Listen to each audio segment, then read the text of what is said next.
I thought it might be fun to make some more Halloween treats for our 18-inch dolls. This week, see how easy it is to make some whoopie pies for that Halloween party they have planned. Stay tuned and see how fun and easy these are to make.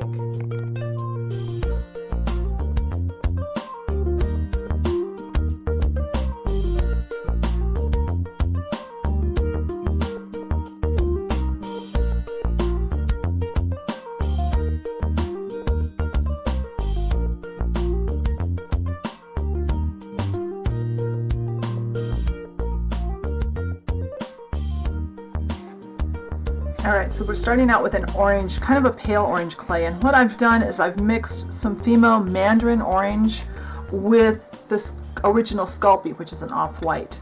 And yeah, you can mix the different brands of clay, it's fine. I've rolled it out to the thickest side of my pasta machine, and just for size, I'm going to cut it with this cutter, which is, I forgot to measure it. I kind of eyeballed how big it was. It's about 3/4 of an inch. These are whoopie pies, they're not cookies. You can make them smaller and make cookies. But I saw these in a cookbook for real life, and I thought they would be so cute for the dolls. And we're not actually going to use these this way. We're just using this to portion out the clay, because I want everything to come out the same size. Just like we did with the chocolate chip cookies, if you watched that video. Now I'm going to cut out a bunch, but I'm not going to do them all on camera. I'll just do some, and then I'll turn the camera off and do the rest. But I'm going to cut them all at once. Oops.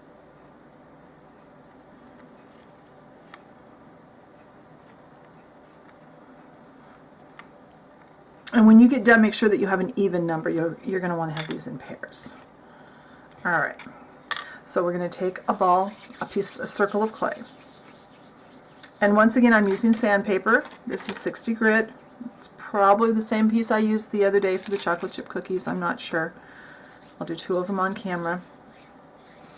And a lot of this is going to look very familiar. We're going to do a lot like we did with the chocolate chip cookies. We're just making them a little bit bigger. We're going to take our tool, our little scrubber, and we're going to flatten.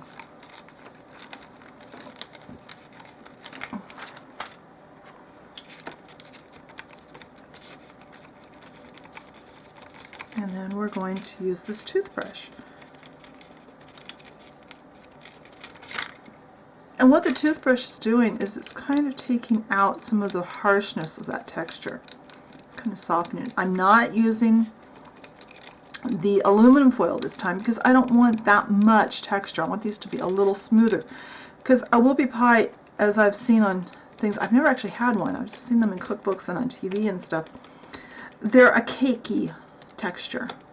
So we want this to look almost like the muffin top, kind of. All right, that's all there is to it. I'm going to do the rest of these. I'm going to bake them off. When you mix brands of clay, and the only clay I wouldn't mix with other polymer clays is Kato clay, because Kato clay bakes at a totally different temperature point.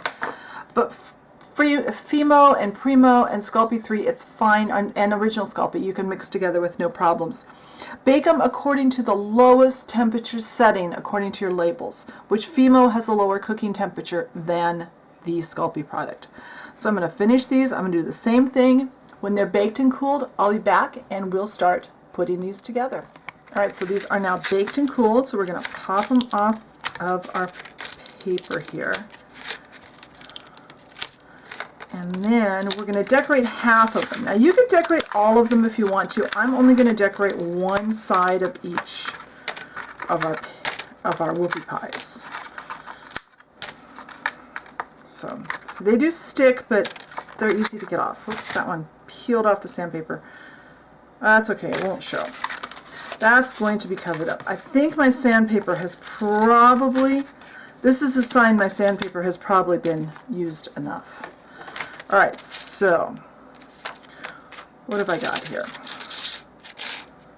Rather than trying to count. Alright, so 1 out of each set, 2 is going to be pulled over here. Now we need Scribbles fabric paint. We need black, and we need green. Once again, we are using this as a decorator icing. So we're going to use the black to make our jack-o'-lantern faces. You can get as involved, let's see, make sure I'm under the camera. You can get as involved or as simple as you want. You have to decide how you want your jack-o'-lanterns to look.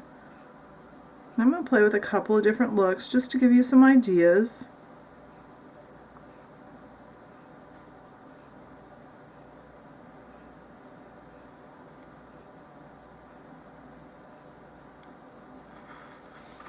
But there's just a few. I'm going to do the rest off camera, but I thought I'd show you the other part. We're going to use the green. Remember, always start off of your cookie, and after this one has sat this direction, sat upright, I'll have to start it on the tile again and kind of make a leaf up on the top. There. So that's all there is to it. I'm going to put some jack-o'-lantern faces on these, and then this needs to dry completely before we go to our next step, because we don't want to mess up the jack-o'-lantern faces that we just worked so hard on. Alright, and this is what happens, folks, when you stick your finger in the paint. I think I'll still use it, but it doesn't look great. Let's see. Does this one have anything? Oh, that one's empty. And I dropped the other tube on the floor. Alright, once again we are using latex caulking because it makes the perfect frosting. And because we want these filled with vanilla or white, we don't need to color it. Now I'm not sure these are completely dry, so I'm going to be really careful. But what I'm going to do, and you could put a star tip on this if you want to make it fancier. I'm not going to. Put a dab of caulk and push them together. And I want a wet wipe because I want to clean my fingers off in between.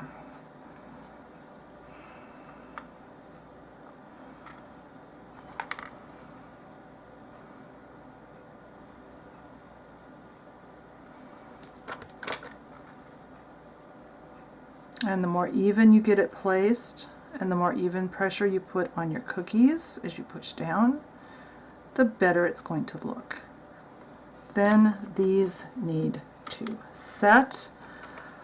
Probably, I would guess it would be best to let these sit overnight, just so that we know that they are done, that they are dry. And yeah, I got my finger in the green on that one. Wow. So they're not all perfect, but I figure, you know, they wouldn't be if you made them at home in real life either. So, and those can always go on the bottom of the plate. I'm planning to stack these onto, probably stack them onto a plate for a display or make a little bakery box for them. Either way, I'll just strategically place the ones that didn't come out as nice where they don't show as much.